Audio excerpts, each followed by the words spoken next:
Well, hello there everyone. This is Joanna. Welcome to my channel. Thank you guys so much for joining me. Yes, I have been away for quite some time, probably 6 months. I had to put the editing work on the side because it was just taking too much of my time. It was taking time away from crafting, and I am a crafter. I'm not a computer person, so I just had to put it on the side a little bit. Now I feel refreshed. I'm ready to rock and roll. Thank you guys so much for checking in on me. I so appreciate your kind words. It really means so much to me to know that you're actually anticipating my videos. At least some of you guys are. So this pendant was one of the pendants that I have done or made in the past few months, and I really want to share it with you guys. It is perfect for the summer. The colors are so beautiful and they are popping, and you know what, it really is not as difficult to make. So let me show you how I made this.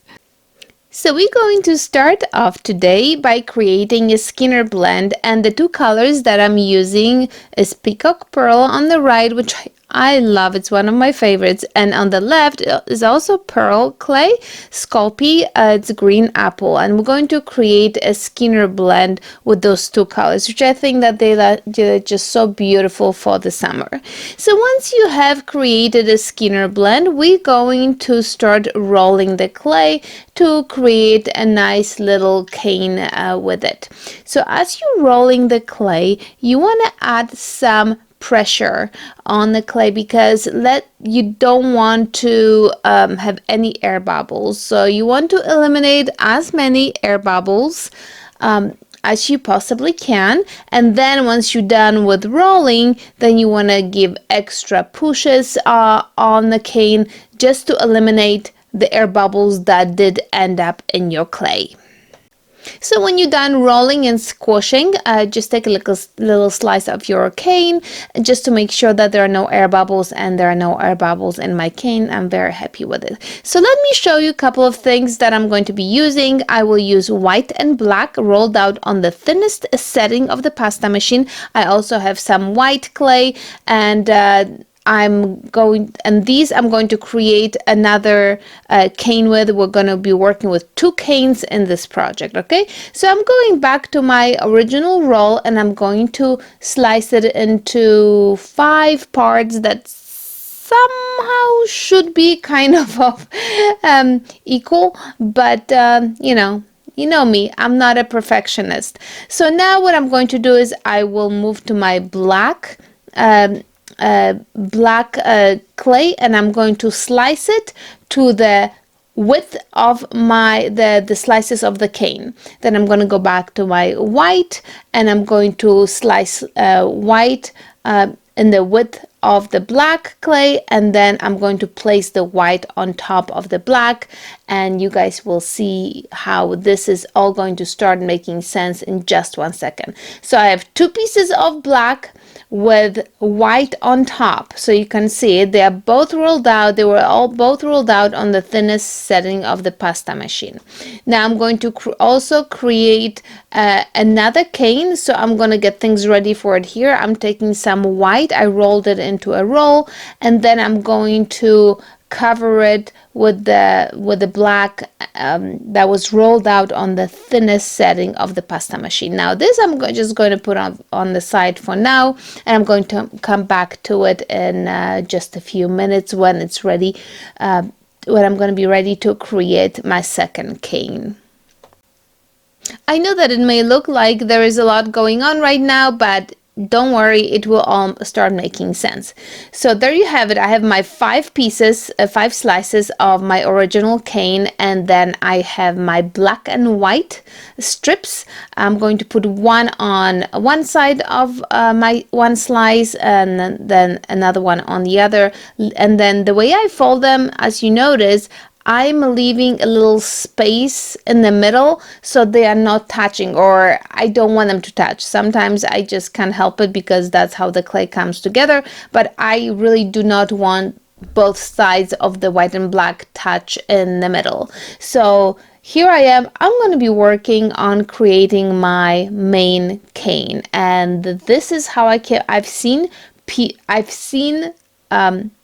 already made products or pendants like that, but I don't know how people made the canes. I just decided that that's how I'm going to come up with my cane. So now this is all about squeezing and squishing, squishing and squeezing, and our cane is going to come to life. And yes, the clear stamp blocks, the acrylic blocks are fantastic for creating different canes, so use them if you can. So at this point, you really do have a lot of control how the cane is going to look. If you're going to squish it really a lot, then the lines are going to be much thinner, the blue and green lines. And now I'm going back to my other cane. Okay, so this is the log that I had, the white log with black clay around it. So I'm just rolling it out a little bit thinner. I'm going to cut it into smaller pieces, and I'm going to start creating a cane with it. If you have never made cane using the little rolls, you should really do it. It is a very simple way to create a cane, and it adds really nice effect to the pendant. So this particular cane that well, the stage of the cane, because I'm going to adjust it a little bit, but the rolls are actually pretty big, but in the beginning I decided to just stick with it and create a pendant with that size of the black and white cane. Now here are my slices, the first slices, and you can see that, you know, the pendant is looking kind of cool. I mean, I really do like the way those slices are coming out. I was hoping that they were going to come out this way. I didn't know what to expect because I really have not watched a video of anyone creating this kind of cane. I kind of just came up with it myself. I can, you know, after a while you can kind of figure out how people make things. So I decided that this is going to go, the black and white roll is going to go in the middle, and then I put the green and black cane on the sides. And I don't know what happened with the video where I actually put it together, but you can get a gist of it, and you'll see in my next pendant even a little bit better how I made it. But this was my first pendant, and the black and white cane is still pretty big.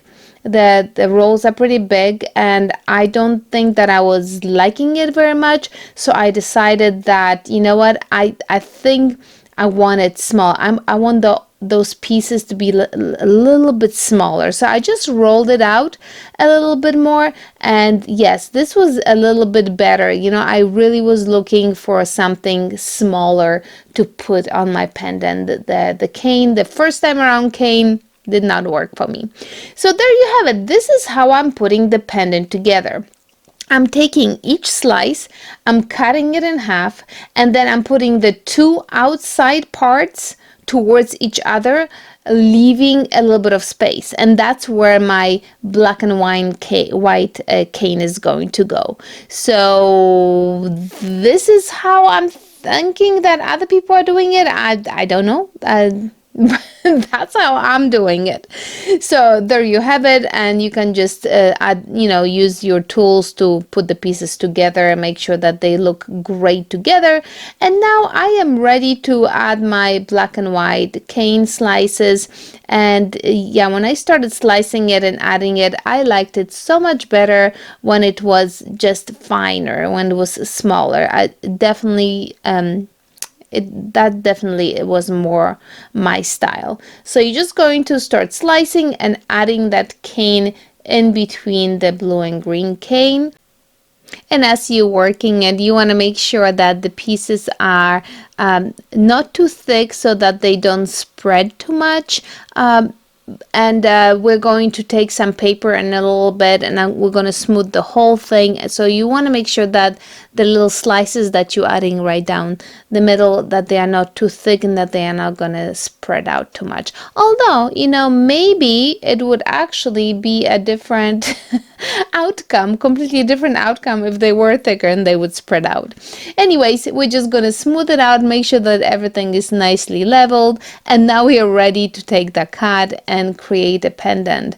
And after we will cut it out, I baked the pendants in a 230-degree oven for half an hour, and that's how my pendants came to life. After I took them out, of course, I added resin to them, because with the pearl, the resin looks absolutely magnificent, and this is the outcome. The resin is just fabulous. It just makes it pop out, and it just shines. Those beauties are just so pretty, and they are just so fun to look at, and there's so much interest in them. I really truly enjoy this project. I hope you guys did too. Let me know what you think about it. And have you seen these pendants somewhere else? Have you seen anyone else making them? Maybe they were using a different technique to make them. With that being said, guys, I'll see you guys in the next video. Ta-ta!